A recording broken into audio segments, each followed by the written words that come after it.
মির্জা ফখরুল ইসলাম আলমগীর রাষ্ট্রপতি ও রুহুল কবির রিজভী বিএনপির ভারপ্রাপ্ত মহাসচিব নির্বাচিত হওয়ায় রংপুরে শুভেচ্ছা মিছিল করেছে মহানগর বিএনপি।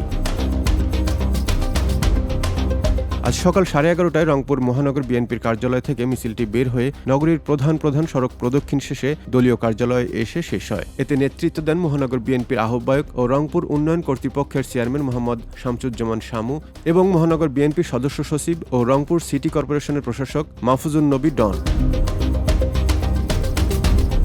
মিছিল শেষে নেতাকর্মীরা বলেন, রাষ্ট্রপতি ও বিএনপির ভারপ্রাপ্ত মহাসচিব দুজনেরই শেকড় রংপুর বিভাগে, তাই রংপুর বিভাগের মানুষের দীর্ঘদিনের সমস্যা সমাধানে তারা একসঙ্গে কাজ করবেন। বিশেষ করে রংপুর বিভাগের বেকারত্ব দূর করা, কর্মসংস্থান সৃষ্টি এবং পিছিয়ে পড়া এই অঞ্চলের উন্নয়নে তারা গুরুত্বপূর্ণ ভূমিকা রাখবেন বলে আশা প্রকাশ করেন তারা। আমরা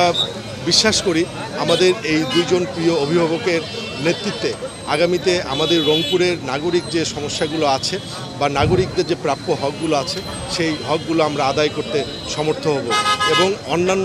বাংলাদেশের অন্যান্য অঞ্চলে যেভাবে উন্নয়নমূলক কর্মকাণ্ড হয়েছে এবং আমরা প্রত্যাশা করছি আমাদের এই প্রিয় দুজন নেতার মাধ্যমে আমাদের রংপুর অঞ্চলেও ঠিক সমানভাবে উন্নয়নমূলক কর্মকাণ্ডগুলো পরিচালিত হবে এবং আমাদের এই অঞ্চলে যে পিছিয়ে পড়া মানুষগুলো যে এই অঞ্চলে কর্মসংস্থান নেই, আমাদের যে তৃণমূলে মানুষের যে বেকারের সমস্যাগুলো আছে এই সমস্যাগুলো সমাধান করতেও আমাদের অনেক বেশি সহজ হবে বলে আমি বিশ্বাস করছি। আমাদের পার্টির চেয়ারম্যান জনাব তারেক রহমান বাংলাদেশের মানুষের কথা চিন্তা করে বাংলাদেশের মানুষকে যাতে একটা তাদের পছন্দ মতো রাষ্ট্রপতি দেওয়া যায় সেই চিন্তা করে মহামান্য রাষ্ট্রপতি মির্জা ফখরুল ইসলাম আলমগীরকে বিএনপি